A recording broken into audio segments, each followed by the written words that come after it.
Hello, my name is Caitlin Cashin, and I'm going to be going over a forensics tool that me and my partner Zainab created called FileScan. And what it is it is a file system forensics toolkit that uses Bash, Python with Claude AI API to automatically analyze suspicious directories on a Linux system.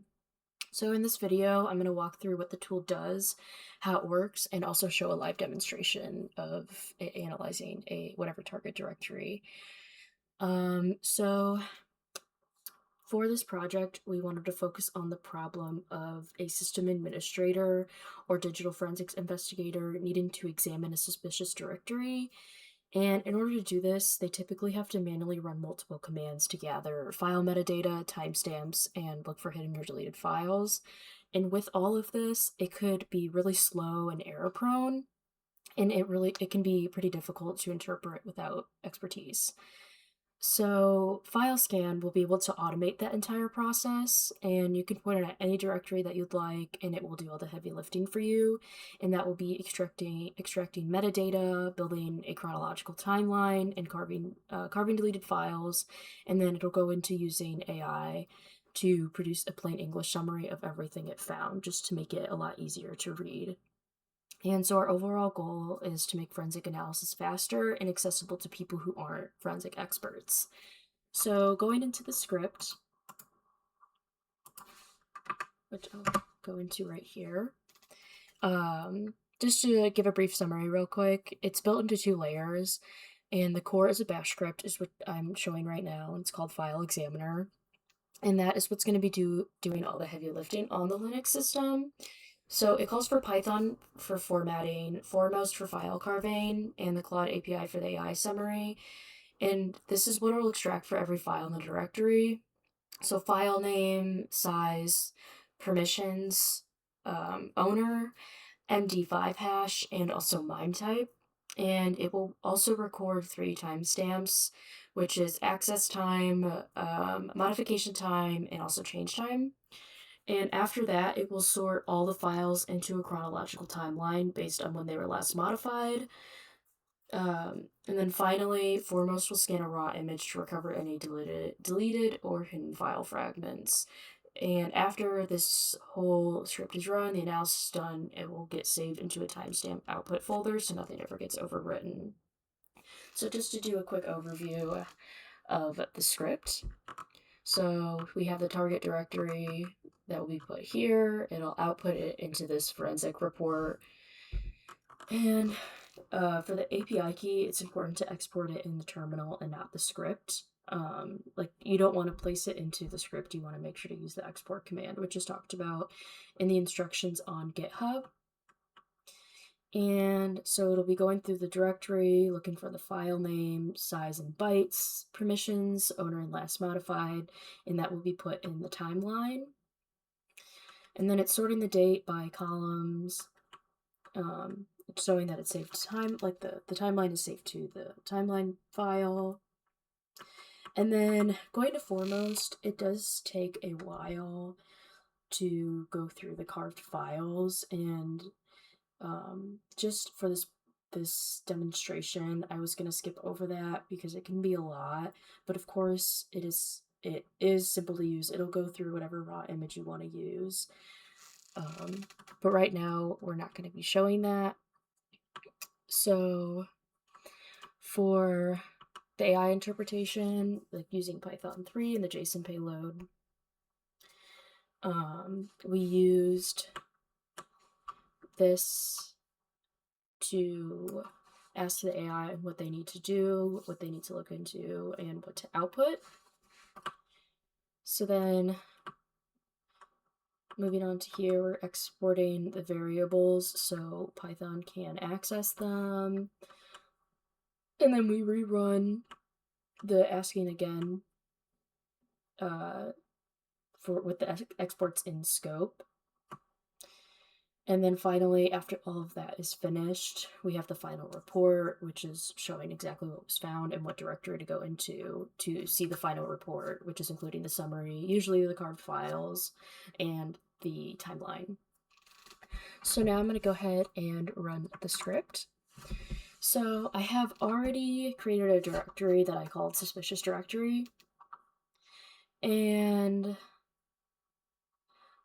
so I just made some files, like some super simple ones right here, such as email and shopping. I put some secret files, such as a password and then the server IP address, which is just a made up one. And then I created a script called run me and put some permissions in there so the AI can analyze the modification, or like what permissions were given to it. And then a photo along with like an old log text, and it's going to talk about how it was created quite a while ago, so that's important to look at. So now that I have all that created, I'm going to go ahead and run the script using bash, just because this is the system that I created the script on. But by getting the script from GitHub, it's important to use chmod and make sure to allow those permissions. So it's going to be a little bit different when you're running it. So now we're going to go ahead and run it.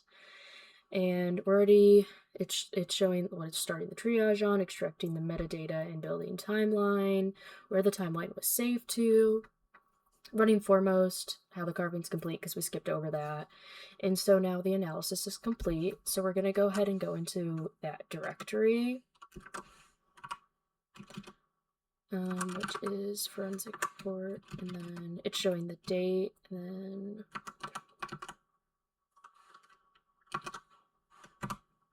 so now we're in the directory, and this is what we have in here. Like I said, it would have the carving part in here, but right now we're just going to focus on the summary report and the timeline.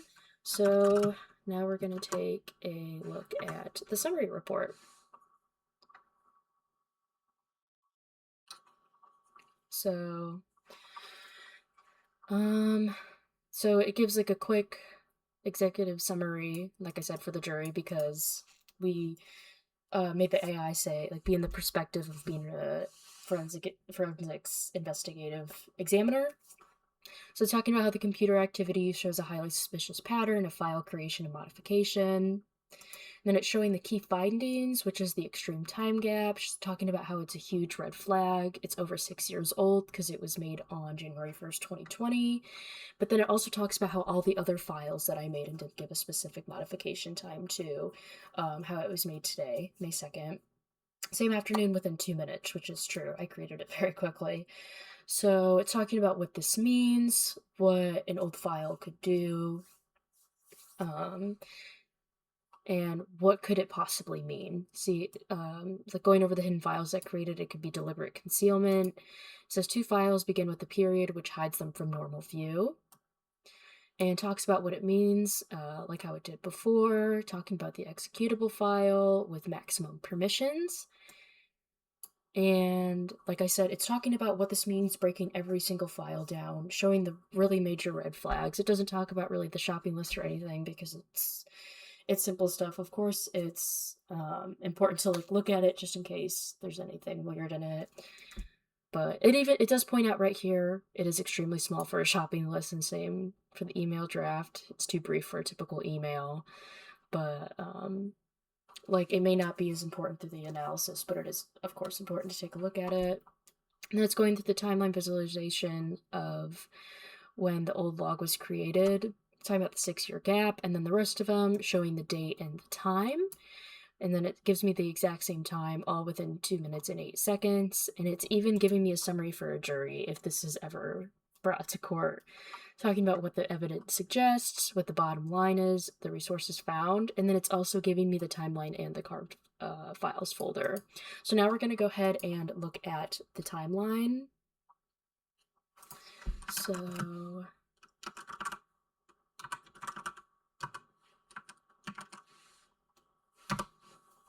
here is showing all of the timeline of every file that I created and put into this directory. It's giving it what the file size is, the owner and last modified. You know, my name is VM user. It's showing that, all the permissions that it has. Oops. The time of when it was created, and the date. So all of these can be very useful and important to read through and go through, and it makes it a lot easier to the human eye to understand instead of having to break everything down yourself. So Overall, working on this script has taught us a lot. And on the technical side, getting the bash script to correctly handle all edge cases, like files with special characters in the names or directories with no read permissions, took a little bit more debugging than we'd expected. Integrating the API was pretty smooth, just being able to work with it, asking how to use it and what to do. So that was pretty quick. We did have to be careful about how much data we sent at once within the token limits. So if we were to do this again, we'd add a GUI front end so the tool is even more accessible. We'd add real-time monitoring so we can watch a directory for changes over time rather than just doing a one-time scan, which can be extremely helpful. And it doesn't have to be this should be able to work on Linux systems. It is more focused on Kali, because that's what I was using it on. But yeah, this is a very helpful tool. It by going through all these files and being able to read everything and how it works, it makes a lot of sense to me. So yeah.